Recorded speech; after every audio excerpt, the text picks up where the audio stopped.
appointment, I was pretty much sold immediately after learning about the bridge plates. Because I just did not want to get a surgery done where I could have to maybe redo it because the bars rotate. And I really didn't want to deal with the pain. And once he mentioned the cryotherapy, cryoablation, that was another huge selling point for me. I really didn't want to deal with the pain. I wanted to be able to get back right to the gym as quickly as I can. I wanted to be able to walk. I really didn't want to be in a bed for weeks.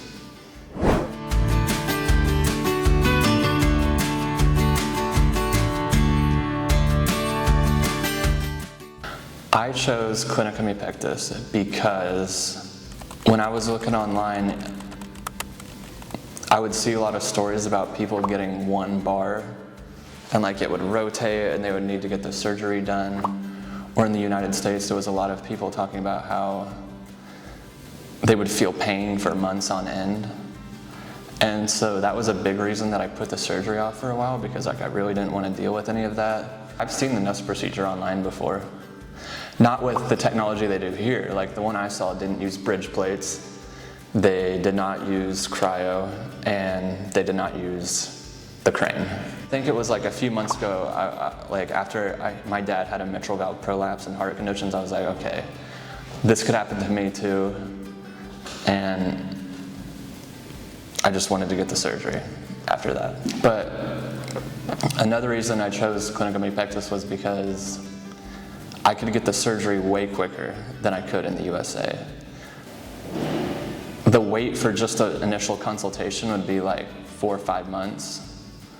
And then you'd meet the doctor 4 or 5 months later.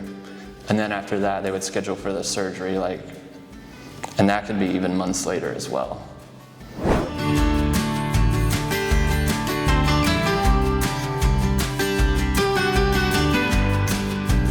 Well, seriously, from the get-go, it was a 10-star experience, because you immediately just picked me up from the airport.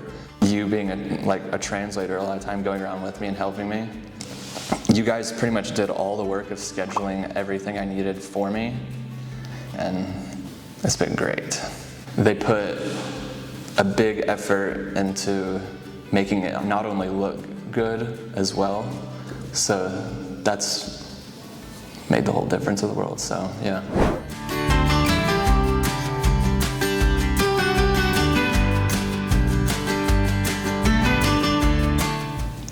The recovery process is a big thing.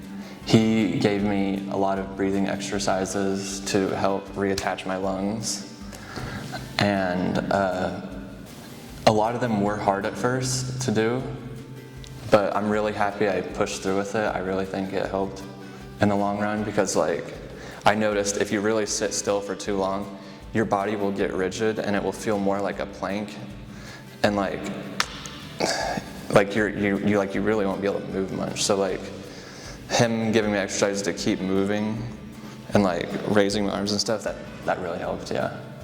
You guys use the bridge plates to keep your bars from rotating, and you use cryoablation, so you can pretty much walk however much you want to within a few days after surgery. You really won't feel that much pain at all. The first hour after waking up was definitely difficult. It felt like It felt like an airbag went off in my chest. They told me you pretty much wouldn't feel any pressure by day 4 or 5. That's pretty much in line with my experience as well. And even I would say around the 32-hour mark, it was probably about 30%, about 25% of what it was right after the surgery. I tracked how much I was able to walk after the surgery. The first 24 hours, I was only able to take 20 steps, and it was really painful. The second day, I think I was able to do 2 blocks. It was also a struggle. Day 3 was 12 blocks. But then day 4, it jumped up to 7 kilometers. So pretty much from then on out, I was good to go, but and that's all because of the cryo. I've heard of stories of people being on morphine for over a week in a hospital. in other locations. So getting out of bed is still hard. I remember, okay, this is actually really funny. On day 2, I struggled to get out of bed, so I just rolled off onto the floor. But yeah, the result has been great. Like, it's very weird just like feeling my chest, and it's just like fully flat.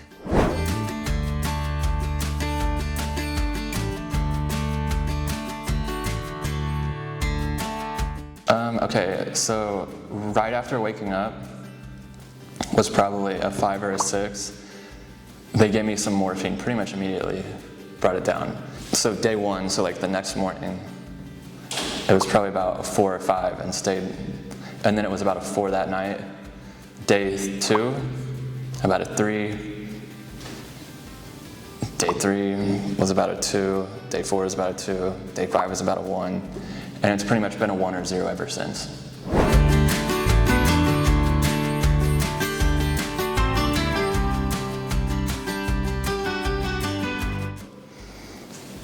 I guess addressing fears of getting the surgery.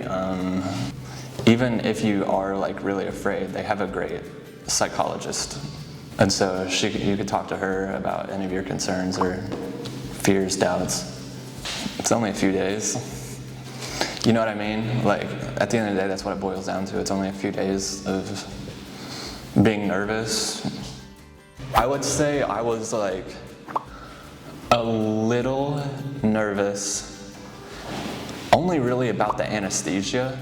I'd never experienced anesthesia before. The surgery I was fine with. I was like, you know what, I'm not really afraid of this. For some reason I was like, you know what, I would rather be awake during the surgery because I was kind of afraid to fall asleep for some reason.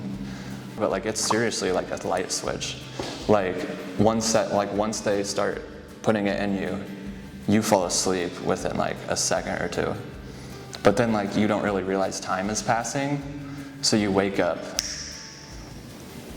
like only a couple of seconds had passed. It was a really weird, but I would say that was the only thing that I was afraid of, really. But I was a little nervous definitely before the surgery. Like once they put me in the wheelchair, after I'd put on my entire outfit and they were like, all right, let's go. I was like, oh, okay, here we go.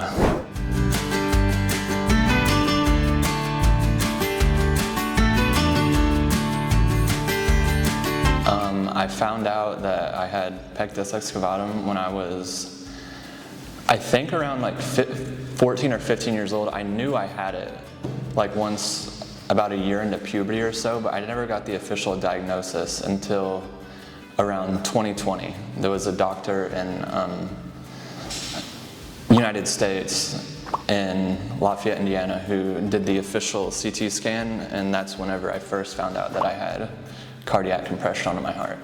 So a lot of the stuff that made me tired with Pectus Excavatum, I just wouldn't really do.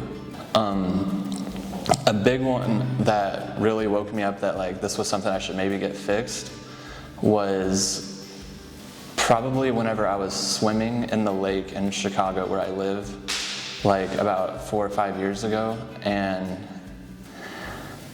I could barely swim.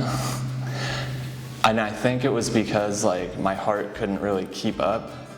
But in terms of like doing stuff like cardio or running and stuff, I've never been able to progress as much as my peers have. And like this was most noticeable in like whenever I'd play soccer in high school. Like my run times would pretty much only stay the same. They would never really improve that much. Yeah, so like right now, like my big hobby outside of work is weightlifting, and it affects it in some ways, but like not really what you would think. Like the big thing with chest and doing chest exercises is that I have very uneven strength between my 2 pectoral muscles because like one was more out and one was more inward, so like the muscle would pull differently. And so it took me about 1.5 years with only dumbbells to even out that strength. But even then, they never looked the same at all. Another big thing is that I think really hinders me is in weightlifting is squatting. I don't know what it is about that, but I'm never able to do multiple reps at a steady rate. I'm always having to do one, stop, and wait like a couple of seconds because I'll see stars. And so like I didn't want to pass out.